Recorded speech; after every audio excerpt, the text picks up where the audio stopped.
pahit akan berubah menjadi pahit dan hitam, ya kan teman-teman? Dimasukkan kopi susu akan berubah menjadi coklat susu. Dimasukkan gula akan berubah menjadi manis. Dimasukkan asin akan berubah menjadi garam. Dimasukkan garam akan berubah menjadi asin. Maka berusahalah meluaskan hatimu seluas samudra. Apapun yang dimasukkan oleh orang ke dalam laut, teman-teman, air laut tetap asin. Oke ya teman-teman. Yeli Ani, waalaikumsalam warahmatullahi wabarakatuh. Si Eyus, terima kasih sudah posting ulang. Bunda Ella Nurlela, Ustazah, waalaikumsalam warahmatullahi wabarakatuh. Saya baru hadir, nggak apa-apa teman-teman. Kita juga baru mulai, belum juga setengah jam. Bunda Sri Tusiani, waalaikumsalam warahmatullahi wabarakatuh. Teman-teman yang belum berteman dengan, silakan berteman dengan Uni. Mudah-mudahan kita bisa berteman sampai ke surga, bisa saling syafaat mensyafaati. Bunda Salibida, waalaikumsalam warahmatullahi wabarakatuh. Bunda Wayunungsi, waalaikumsalam warahmatullahi wabarakatuh. Bunda Dela, tahlil jadi tradisi, bebani yang berduka harus nyiapkan jamuan dulu, kalau enggak diceritaan tetangga. Teman-teman, itu perlunya kita ngaji. Itu perlunya kita paham agama. Kalau kita tidak mampu menyiapkan makanan, teman-teman, jangan siapkan makanan. Jangan berhutang gara-gara kita pengen mengadakan tahlilan. Jangan mengadakan tahlilan gara-gara teman-teman takut diceritakan. Takut menjadi buah bibir orang lain. Gak penting itu teman-teman. Disitulah perlunya kita pengetahuan agama, faham agama. Kalau kita diberi oleh Allah kelebihan harta, silakan bersedekah makanan atas nama mayit, atas nama almarhum atau almarhumah. Silakan adakan tahlilan, yang di dalam tahlilan itu ada doa, ada istighfar, ada sedekah untuk si mayit. Tapi ketika kita tidak mampu teman-teman, jangan pernah memaksakan diri, bahkan berhutang sana sini. Ya kan teman-teman? Istilah orang sini, biar tekor asal tersohor. Itu nggak dipakai itu. Di dalam agama nggak boleh biar tekor asal kesohor. Nggak boleh teman-teman. Nggak boleh memaksakan diri. Kalau mau ngadain tahlilan, ya udah semampunya aja. Air mineral aja. Uni, biasanya kalau kita adain air mineral, nggak ada berkatnya Uni, orang nggak datang, biarin nggak datang. Biarin nggak datang. Cukup keluarga kita aja. Siapa saja yang mau datang, oke. Cukup yang mau datang saja, yang mau mendoakan, yang mau mengistighfarkan, yang mau kirim doa, yang mau baca Yasin, yang mau mengirimkan pahala sedekah, biarin teman-teman. Jadi teman-teman, jangan pernah mencari citra di depan manusia, sementara itu kita melupakan bagaimana citra kita di depan Allah. Utamakan bagaimana Allah memandang kita. Nggak penting bagaimana orang memandang kita. Utamakan bagaimana kita di hadapan Allah. Oke ya teman-teman? Jadi ada batas-batasnya. Jangan paksakan diri, jangan sampai ngutang-ngutang gara-gara pengen tahlilan.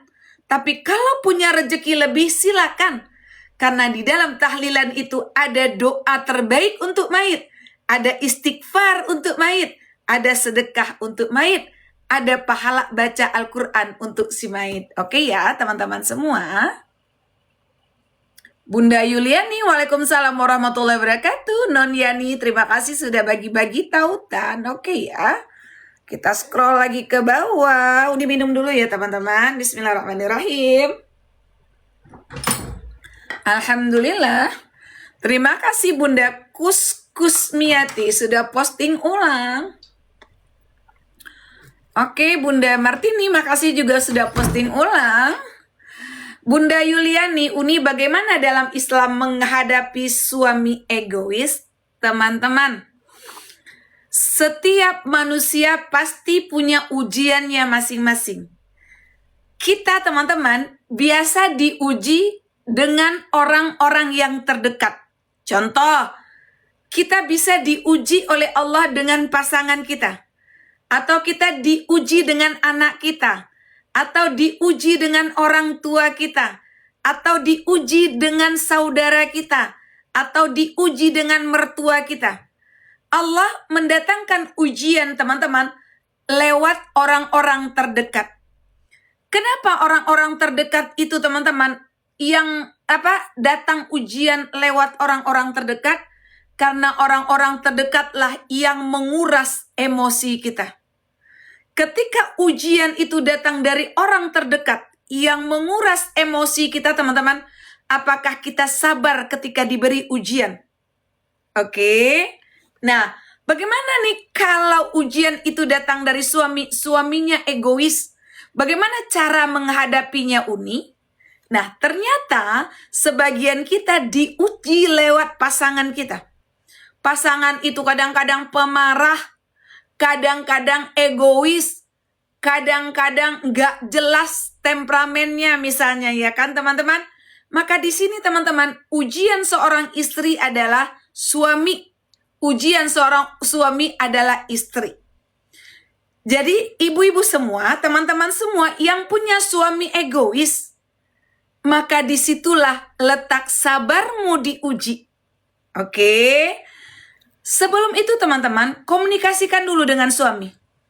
Apa yang ibu mau? Dan tanya apa yang bapak mau. Jadi jangan pernah kemudian kita mau apanya kita aja yang mau. Kita pengen suami paham dengan apa yang kita mau. Sementara kita nggak mau paham dengan apa yang suami mau. Jadi teman-teman, perlu di dalam rumah tangga itu dijalin komunikasi. Supaya apa maunya istri dipahami oleh suami. Apa maunya suami dipahami oleh istri. Kalau ini terjadi teman-teman, rumah tangga itu akan enak dijalani. Tapi Uni, kita sudah berusaha memahami suami, tapi suami nggak paham-paham dengan kita. Dia semakin egois, Uni. Maka disitulah ujianmu. Disitulah kesabaranmu lagi kesabaranmu lagi dilihat. Seberapa sabar kamu. Teman-teman, selama suami kita tidak mengajak kita menuju kemusyrikan, teman-teman, maka kita tetap berbuat baik pada suami kita. Teman-teman, sebejat apapun suami kita, sejahat apapun suami kita, teman-teman, pertanggungjawabannya adalah dia dengan Tuhannya. Zolim dia, teman-teman, dia akan mempertanggungjawabkan kezalimannya dengan Tuhannya. Kita sebagai seorang istri yang dizolimi atau pasangan yang dizolimi, teman-teman, tidak akan menanggung dosa dia. Tidak akan dihisap atas apa yang dia lakukan. Atas kesabaran kita, teman-teman, Allah akan berikan pahala. Itu model pertama. Kalau ibu-ibu pasangannya sudah berada di tahap yang sudah tidak bisa menahan diri, sudah merasa tersiksa, sudah tidak merasa nyaman, sudah merasa teman-teman, gundah. Jadi udah nggak nikmat merasakan hidup. Teman-teman boleh pilih. Kalau ini benar-benar sudah menyiksa, maka silakan datang ke kantor KUA, sampaikan keluhan teman-teman. Mungkin ada solusinya, ya kan? Oke, jadi ada jalan semuanya teman-teman. Ketika teman-teman memilih bertahan, berarti teman-teman mendapatkan pahala kesabaran. Ketika teman-teman tidak tahan dan tidak lagi mau tersiksa, maka ada jalan keluarnya. Oke, Bunda Yuliani, Bunda Emi Chania, Waalaikumsalam warahmatullahi wabarakatuh. Bunda Tarmiati, Waalaikumsalam warahmatullahi wabarakatuh. Bunda Rasmiati Lutar, bagaimana kita mendoakan orang tua yang agamanya Nasrani? Paling-paling kita berdoa kepada Allah supaya Allah bukakan hati orang tua kita untuk menerima keimanan, keyakinan yang kita pegang. Oke teman-teman, itu bisa kita doakan. Tapi misalnya sudah tiada, sudah meninggal dunia beliau tidak satu keyakinan dengan kita, maka doa kita teman-teman tidak sampai pada orang tua yang putus tidak sama keyakinannya dengan kita. Oke ya, Bunda Rasmiati. Bunda Watiar, waalaikumsalam warahmatullahi wabarakatuh. Bunda Masurah, waalaikumsalam, selamat malam penuh berkah. Amin, amin ya rabbal alamin. Mudah-mudahan kita semua diberkahi oleh Allah Subhanahu wa Ta'ala. Mama Syafa, assalamualaikum Uni, salam kenal aku dari Serang, Banten. Iya, alhamdulillah Mama Syafa, salam kenal dengan Uni. Mudah-mudahan bisa bersahabat dengan Uni sampai ke surga. Teman-teman yang terus hadir di majelis di room ilmunya Uni, yang sudah kenal dengan Uni berdoa kepada Allah. Uni berharap kita bisa menjadi sahabat sampai ke surga, saling syafaat mensyafaati. Amin, amin ya rabbal alamin. Bunda Maya, waalaikumsalam warahmatullahi wabarakatuh. Para Gostahta, waalaikumsalam. Bunda Rin, waalaikumsalam. Bang Din, waalaikumsalam warahmatullahi wabarakatuh. Bunda Rasmiati Luter, waalaikumsalam warahmatullahi wabarakatuh. Oke ya. Bunda Nuraini Reni, makasih sudah bagi-bagi tautan. Bunda Kesha, waalaikumsalam warahmatullahi wabarakatuh. Hermiani, terima kasih sudah posting ulang. Alhamdulillah sudah posting ulang. Oke ya. Asnaf Sarif, Uni tolong jawab dong. Oke, Uni scroll ke atas. Nanti akan sampai pada pertanyaannya. Kaisar, bagaimana cara minta maaf kepada istri yang telah meninggal dunia? Teman-teman, bagaimana cara minta maaf pada orang yang sudah meninggal? Padahal kita menzaliminya. Jadi teman-teman, cara meminta maaf kepada orang yang sudah meninggal, yang pernah kita sakiti, atau yang pernah kita zalimi teman-teman, maka doakan dia. Minta ampunkan dia kepada Allah. Doakan doa terbaik untuknya. Mohon kepada Allah, Allah lapangkan kuburnya. Allah tempatkan di sisi Allah, di tempat yang paling mulia teman-teman. Allah ampuni dosanya, Allah sayangi dia.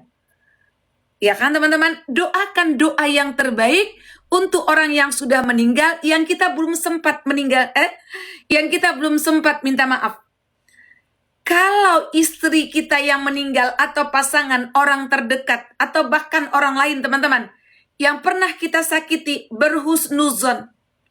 Berhusnuzonlah. Biasanya, mudah-mudahan Allah tuntun hatinya ketika akan berakhir kehidupannya. Dia sudah memaafkan kesalahan-kesalahan orang yang sudah menyakitinya. Bunda Dewi Nang, makasih love orange-nya. Oke, Kaisar. Oke, Bunda Elvita, waalaikumsalam warahmatullahi wabarakatuh. Bunda Martini Tini, bagaimana cara kita menjawab orang yang sering membid'ahkan perbuatan kita? Nggak usah dihiraukan, nggak usah didengarkan. Apa yang kita yakini, lakukan. Jangan diajak berdebat, karena perdebatan itu tidak akan memberikan jalan keluar. Kita tidak akan berubah dengan prinsip kita, mereka tidak akan berubah dengan prinsip mereka. Maka jalannya adalah teman-teman, gak usah dihiraukan. Ketika dia membid'ahkan perbuatan kita, sebut aja teman-teman, alhamdulillah. Gak usah dilawan. Gak usah dilawan. Gak usah dijabanin. Lakukan saja apa yang kita yakini. Oke ya teman-teman, kalau Uni lebih memilih tidak meladeni. Oke, lakukan saja apa yang kita yakini dengan sepenuh hati. Jangan kotori hati kita dengan rasa yang tidak nyaman karena dikata-katain bid'ah. Nggak usah dipikirkan teman-teman, nggak usah dipikirkan. Sebut aja alhamdulillah. Oke, sebentar ya Bu Asna Sarif, lagi Uni scroll dari bawah. Oke. Bunda Rusnila Devi, assalamualaikum Uni. Uni kalau sholat subuh nggak baca kunut sah atau tidak? Oh teman-teman, Uni ketika kita sholat subuh sah nggak sholat kita ketika nggak baca doa kunut? Teman-teman, kita perlu tahu. Menurut Imam Syafi'i, baca doa kunut itu hukumnya sunnah. Oke. Ketika kita tidak membaca, sholat kita tetap sah, teman-teman. Tetap sah. Kenapa tetap sah? Karena hukum membaca kunut adalah sunnah. Sunnah ketika ditinggalkan, sholat kita tetap sah. Tapi kita tidak mendapatkan pahala tambahan dari kesunahan yang kita tinggalkan. Oke ya teman-teman. Kalau menurut Imam Hanafi, teman-teman nggak ada kunut. Ya kan? Menurut Imam itu hanya Imam Syafi'i saja yang ada kunut. Oke? Kalau Imam Malik, teman-teman, ada kunut tapi dibaca di dalam hati. Oke, Bunda Rusnila Devi nggak baca kunut, sholat kita tetap sah. Tapi bagi teman-teman yang sudah istiqomah baca kunut, nggak pernah tinggal baca kunutnya teman-teman, suatu waktu kelupaan baca kunut, maka teman-teman boleh ganti dengan sujud sahwi. Sebelum salam, teman-teman sujud sahwi. Tapi teman-teman yang kadang-kadang baca kunut, kadang-kadang nggak baca kunut, nggak perlu diganti dengan sujud sahwi. Oke ya teman-teman semua. Oke, Bunda Silvi, waalaikumsalam warahmatullahi wabarakatuh. Oke, Umi Nana, makasih sudah bagi-bagi tautan. Oke ya. Fitri Yuriza, Uni orang Bukit Tinggi, benar. Uni orang Jam Gadang. Mira Andrika, waalaikumsalam warahmatullahi wabarakatuh. Bunda Darmawita, assalamualaikum Uni, mau nanya, bolehkah baju bekas untuk dijadikan keset kaki? Dulu waktu Uni belajar di pondok teman-teman, jadi kalau baju bekas mau dijadikan kesetan teman-teman, potong dulu baik-baik. Jangan biarkan bentuk baju itu jadi kesetan. Nggak boleh teman-teman, nggak boleh. Jadi potonglah baju yang tidak bermanfaat itu menjadi benar-benar menjadi kesetan. Misalnya kita potong dalam bentuk kotak, ditaruh jadi kesetan, itu nggak apa-apa karena sudah beralih fungsi. Tapi baju bekas yang kita nggak pakai, kita jadikan kain pel atau kita jadikan kesetan teman-teman, tidak boleh. Oke, tidak boleh. Oke, Bunda Darmawita. Bunda Lestari, waalaikumsalam warahmatullahi wabarakatuh. Bunda Nurainun, waalaikumsalam warahmatullahi wabarakatuh. Terima kasih Bunda Nurainun. Bunda Nurainun mudah-mudahan sehat selalu. Dan teman-teman Uni yang hadir di Room Uni Rodatul Jannah pun sehat seluruhnya. Oke ya. Bunda Delalala, bagaimana bayar fidyah puluhan tahun lalu Uni? Pakai estimasi. Jadi ketika kita nggak tahu nih, kita udah berapa banyak meninggalin puasa yang sudah lama-lama. Kita bisa estimasi kita dari tahun berapa yang benar puasanya. Tinggal dihitung aja teman-teman. Tinggal dihitung puasa kita berapa plus bayar fidyah. Jadi puasa kita yang kita tinggalkan teman-teman udah bertahun-tahun yang lalu. Ya, kita nih ninggalin puasa Ramadan. Saking badungnya kita dulu sih badung, sekarang insya Allah enggak, udah pada hijrah semua. Ketika zaman badung dulu banyak banget nih aku ninggalin puasa misalnya ya kan. Teman-teman, alhamdulillah sekarang Allah berikan kesadaran. Maka teman-teman diganti puasa yang ditinggalkan itu. Teman-teman bisa menghitung estimasinya aja. Kira-kira berapa teman-teman meninggalkan puasa Ramadan dulu. Karena teman-teman meninggalkan puasa Ramadan dulu, selain mengkodok, plus sekarang teman-teman bayar dengan fidyah. Oke? Nah, fidyahnya boleh dicicil, tinggal dicontreng. Udah berapa kali nih fidyah? Berapa kali nih di fidyah? Oke, fidyah diberikan kepada satu orang, makan sehari itu teman-teman sekira-kira satu mud gitu ya. Oke. Misalnya satu mud itu berapa? 634 atau 35 ons. Nah, kalau kita makannya anggaplah makan nasi 2 kali sehari ya kan teman-teman? Maka dikali 2 sekira-kira 1,3 kilogram beras untuk bayar fidyah. Dicicil aja teman-teman, dicicil. Oke ya, jadi puasa yang lama itu teman-teman nggak hanya kodok puasa. Plus kita harus bayar fidyah. Oke ya. Bunda Atika, waalaikumsalam. Bunda Esther Haryati, waalaikumsalam warahmatullahi wabarakatuh. Mama Dede, waalaikumsalam warahmatullahi wabarakatuh. G, makasih ya sudah bagi-bagi tautan. Oke. Unias, waalaikumsalam warahmatullahi wabarakatuh. Hadir ternyata Unias.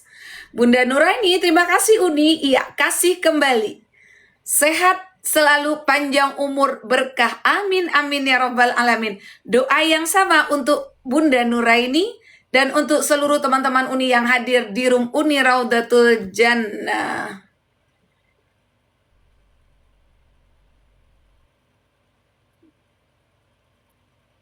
Apa ini? Bunda Asna Sarif. Ustazah, mau tanya, dosakah kita apabila ada beberapa Al-Quran dan Yasin di rumah, tapi yang dibaca cuman satu, gitu kah teman-teman? Apakah cuma satu? Oh, yang penting kita baca Al-Quran teman-teman. Walaupun kita punya Al-Quran yang banyak, yang kita baca satu saja teman-teman, nggak apa-apa. Oke ya. Bunda Salia Wida, Uni, bagaimana cara mengirim istighfar buat orang tua? Jadi teman-teman, bagi orang tua kita yang sudah duluan pergi, bagi orang tuanya yang sudah meninggal, bagaimana cara mengirimkan istighfar untuk orang tua kita Uni yang sudah tiada? Caranya teman-teman, boleh pakai bahasa kita. Contoh, ya Allah, ampuni dosa ibuku ya Allah. Sayangi ibuku ya Allah. Tempatkan ibuku ya Allah di tempat yang terbaik ya Allah. Ya Allah, lapangi kubur ibuku ya Allah. Jangan engkau azab ibuku ya Allah. Tempatkan ibuku di tempat yang terbaik ya Allah. Mudahkan ibuku ya Allah dalam urusannya di dalam alam barzah ya Allah. Jadikan kuburnya ya Allah raudhah min riyadil jannah. Ampuni ya Allah dosa ibuku ya Allah. Sayangi ibuku ya Allah. Itu kalau pakai bahasa kita. Uni, kalau mau pakai bahasa Arab gimana Uni? Boleh. Allahumma firlahu. Kalau bapak kita kan ya teman-teman. Kalau dia ibu, Allahumma firlaha. Kalau laki-laki, Allahumma firlahu. Allahumma firlaha. Warhamha. Wa'afiha. Wa'afu anha. Wa akrim nuzulaha wa wasi' madkhalaha wa badilha daran khairan min dariha wa ahlan khairan min ahliha waj'al qabraha raudhah min riyadil jannah. Itu kalau orang tua kita yang perempuan. Kalau orang tua kita yang laki-laki, Allahumma firlahu warhamhu wa'afihi wa'fu anhu wa akrim nuzulahu wa wasi' madkhalahu wa badilhu daran khairan min darihi wa ahlan khairan min ahlihi waj'al qabrahu raudhah min riyadil jannah. Jadi teman-teman, teruslah berdoa untuk orang tua kita yang sudah meninggal. Teruslah kirim doa istighfar untuk mereka. Karena orang tua kita teman-teman menunggu istighfar dari anaknya, menunggu doa-doa kebaikan dari anaknya untuk mereka di alam barzah. Teman-teman, ketika seorang anak mengirimkan istighfar untuk orang tuanya, maka pada saat itu teman-teman, Allah langsung mengangkat satu derajat orang tua yang anaknya mengirimkan istighfar di alam barzah. Oke. Mudah-mudahan teman-teman kita bisa minimal di 5 waktu sholat itu kita terus mengirimkan istighfar, mengirimkan doa terbaik untuk orang tua kita. Kalau bisa teman-teman setiap ingat, setiap di sholat sunat kita doakan, mintakan ampun untuk orang tua kita. Oke. Bunda Nuraini, makasih sudah posting ulang. Oke ya. Jadi teman-teman, ketika nyawa kita berpisah dengan badan teman-teman, itu kita akan berpindah ke alam barzah. Alam barzah itu teman-teman alam penantian. Penantian kita di alam barzah itu teman-teman lebih lama dari kehidupan kita di dunia. Maka ketika kita hidup di atas dunia ini teman-teman, maka ingat-ingatlah di dalam pikiran kita bahwa hidup kita pasti akan berakhir. Ketika hidup kita akan berakhir, teman-teman, ingat tempat kembali kita adalah alam barzah. Pertanyaannya adalah, persiapan apa yang sudah kita siapkan ketika kemudian Allah panggil kita untuk pindah alam ke alam barzah? Sudah siapkah kita dengan amalan kita? Nah, mulai saat ini teman-teman, jangan pernah abaikan persiapan-persiapan terbaik kita yang didasari dengan iman dan takwa untuk berpindah alam menuju alam barzah, supaya alam barzah kita teman-teman sejauh mata memandang adalah surga. Amin, amin, ya rabbal alamin.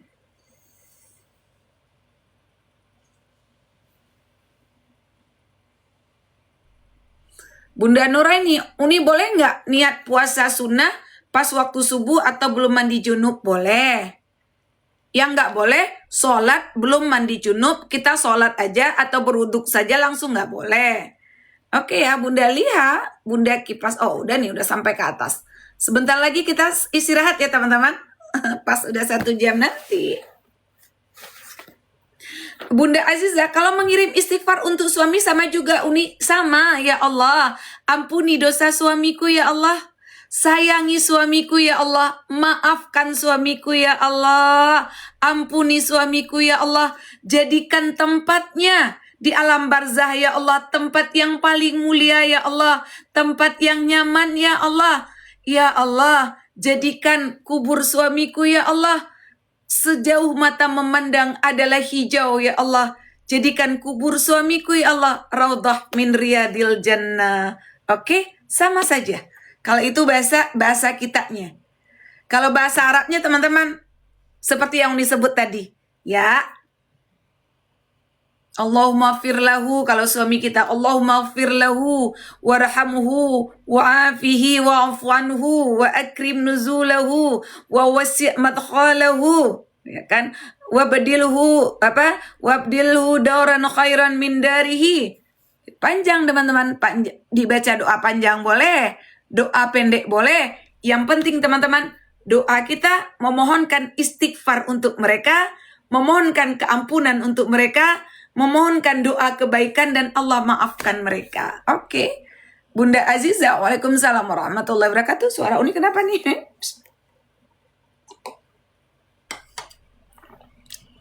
Bunda Titi Lestari, makasih udah posting ulang. Oke ya. R bertanya, Uni, kita dianjurkan memperbanyak puasa di bulan Sya'ban. Apa ada tanggal tertentu yang dianjurkan Uni? Enggak. Enggak teman-teman. Enggak teman-teman. Jadi perbanyaklah puasa di bulan Sya'ban. Nabi Muhammad SAW itu teman-teman kadangkala seperti puasanya enggak pernah berbuka teman-teman. Artinya setiap hari puasa. Kecuali menjelang bulan Ramadan beliau enggak puasa. Kenapa beliau menjelang hari menjelang puasa Ramadan nggak berpuasa?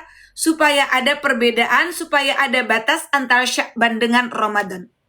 Oke teman-teman? Nah teman-teman terserah. Teman-teman mau Senin Kamis, terusin Jumat, boleh. Oke ya teman-teman. Atau teman-teman mau Senin, Selasa, Rabu, Kamis, mau puasa, silakan. Mau puasa Senin, Kamis, plus Yaumil Bid, boleh. Mau puasa Daud, boleh. Mau puasa tiap hari boleh. Yang penting sehari atau 2 hari menjelang Ramadan sudah tidak puasa.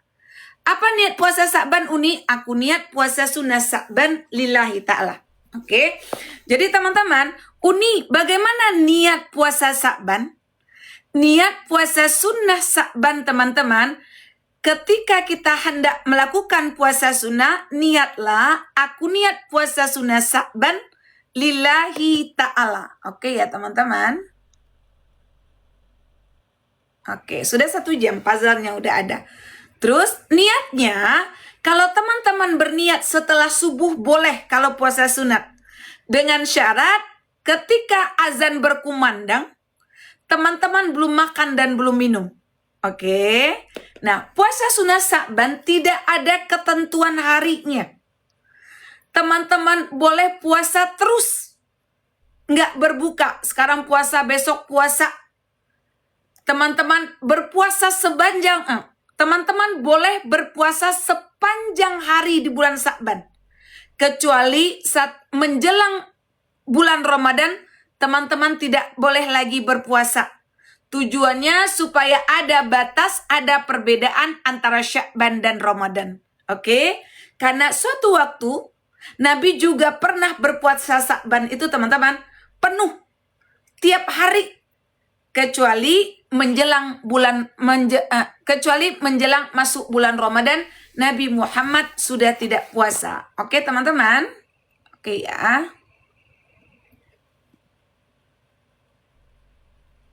Bunda Rasmiati Luther, Uni bagaimana kalau suami tidak jujur dengan semua penghasilan kerjanya? Saya selalu dibohongi dengan upah kerjanya. Teman-teman, kebohongan suami teman-teman itu tidak akan menjadi beban dosa untuk kita. Suami yang selalu membohongi istrinya teman-teman, dia yang akan tanggung dosanya sendiri. Oke, Bunda Rusmiati Luther. Obengs, Uni haruskah kita mengkodok puasa waktu dulu melahirkan tapi sudah bayar fidyah dulu? Kalau Uni belajar teman-teman, kalau kita melahirkan itu kodok puasanya. Kita menyusui kodok puasanya plus bayar fidyahnya. Sebagian pendapat teman-teman ketika melahirkan, ketika menyusui cukup dengan membayar kodok puasa saja. Oke? Kalau Uni ketika melahirkan dan menyusui itu kodok puasa plus bayar fidyah. Uni lebih mengambil pendapat yang agak ketat. Tapi tetap ada pendapat ulama teman-teman, cukup bayar dengan kodok saja. Oke. Terserah teman-teman mau pilih yang mana.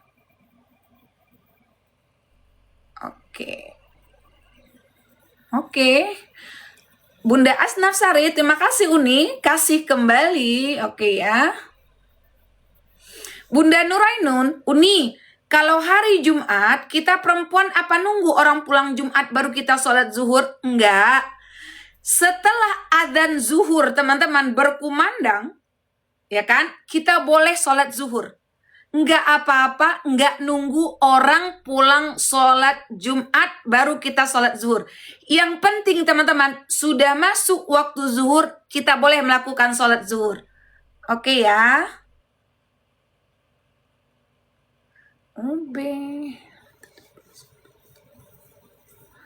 Assalamualaikum. Ustazah, kalau kita lama tidak berpuasa sampai lupa bertahun-tahun nggak puasa, gimana cara menggantinya? Teman-teman, kalau kita sudah lupa bilangannya, berapa banyak kita meninggalkan puasa, teman-teman, pikirkan, keker, estimasinya saja. Kira-kira saya itu baru rajin puasa di tahun mana nih gitu. Saya baru ganti puasa mulai kapan nih? Oke teman-teman, ganti puasanya. Nah, bagi teman-teman yang belum mengganti, belum mengkodok puasa, yang sudah bertahun-tahun dulu sampai sekarang belum dibayar, ketika mengkodok tidak hanya mengkodok saja. Plus teman-teman mesti bayar fidyah. Kenapa bayar fidyah? Karena kelalaian yang pernah kita lakukan. Jadi estimasikan saja. Saya dari tahun 2000 misalnya nggak puasa tuh. Saya biasa haidnya 7 hari. Jadi berarti sampai sekarang berarti 6 kali. 6 kali 7. Berarti 42 kali saya nggak puasa. Ya kan? Potong tahun ini 7 hari, teman-teman udah ganti, nggak perlu yang tahun sekarang bayar fidyah, tapi bayar kodok wajib. Fidyah itu yang sudah berlalu. Oke, jadi mulai sekarang teman-teman jangan lalai-lalai kodok puasa Ramadannya. Karena kalau sudah jauh tahunnya kita nggak bayar kodok teman-teman, plus kodok plus bayar apa tuh? Kok lupa Uni, Masya Allah, subhanallah, astagfirullah. Bayar apa dah itu? Yang 1,3 kilogram lupa ya Uni ya. Padahal dari tadi Uni sebut ya kan. Oke. Fidyah kan fidyah. Oke ya. Oke teman-teman. Jadi usahakan teman-teman. Jangan pernah sampai Ramadan ini nggak dibayar. Besok udah sampai Ramadan lagi teman-teman. Nah Ramadan yang sekarang jika teman-teman bayar nanti. Nih Uni ingatkan nih. Kalau Ramadan sekarang teman-teman belum kodok puasanya, udah masuk Ramadan, udah ada lagi yang mesti dikodok tahun 2026, maka tahun yang 2025 ini kalau belum sempurna kita bayar, nanti di 2026 setelah Ramadan yang akan datang bulan depan ini teman-teman tidak hanya bayar puasa saja, plus bayar fidyah sebagai dendanya. Oke, jadi teman-teman, mudah-mudahan kita dimudahkan oleh Allah untuk bisa melaksanakan puasa Ramadan. Anak-anak kita dimudahkan oleh Allah melakukan puasa Ramadan. Allah mudahkan kita dalam melakukan ketaatan-ketaatan. Allah mudahkan kita dalam menjaga keimanan kita. Allah mudahkan kita dalam menjaga ketakwaan kita. Allah terima seluruh istighfar kita. Allah terima pertaubatan kita. Allah bersihkan hati kita. Allah bersihkan pikiran kita. Kita berharap kepada Allah teman-teman, ketika maut menjemput kita husnul khotimah. Amin amin ya rabbal alamin. Sampai di sini pertemuan kita teman-teman. Mohon maaf Uni lebih awal lagi karena belum terlalu sehat badannya. Kita tutup pertemuan kita. Kita tutup belajar bersama kita dengan doa kafaratul majlis. Teman-teman, istighfar 3 kali. Astaghfirullahalazim, astaghfirullahalazim, astaghfirullahalazim. Subhanakallahumma wa bihamdika asyhadu an la ilaha illa anta astaghfiruka wa atubu ilaih. Astaghfiruka wa atubu ilaih. Astaghfiruka wa atubu ilaih. Ya Allah biha, ya Allah biha, ya Allah bihusnil khatimah. Ya Allah, maafkan bersama orang-orang yang kami cintai, ya Allah. Lapang kubur kami di alam barzah kelak, ya Allah. Jadikan kubur kami kelak, ya Allah, raudhah min riyadil jannah. Ya Allah, maafkan kami di yaumil hisab, ya Allah. Ya Allah, lepaskan kami, Allah, mudahkan kami dalam melintas siratul mustaqim, ya Allah. Jangan engkau gelincirkan, ya Allah. Izinkan kami sampai ke telaga baginda Nabi Muhammad SAW dan menerima segelas air dari telaga Kausar dari tangannya Nabi Muhammad, ya Allah. Dan izinkan kami dan orang-orang yang kami cintai, ya Allah, masuk ke dalam surga yang tanpa hisab, ya Allah. Amin amin ya rabbal alamin. Teman-teman, Uni minta maaf kalau ada pertanyaan yang belum sempat Uni jawab. Mudah-mudahan teman-teman besok kita bertemu lagi dengan Uni Raudatul Jannah di jam 8.30 malam dalam pembahasan topik baru lagi. Dan teman-teman kalau punya pertanyaan silakan besok ditulis di kolom komentar, kita belajar bersama. Uni mohon maaf teman-teman, maafkan Uni teman-teman. I love you all until Jannah.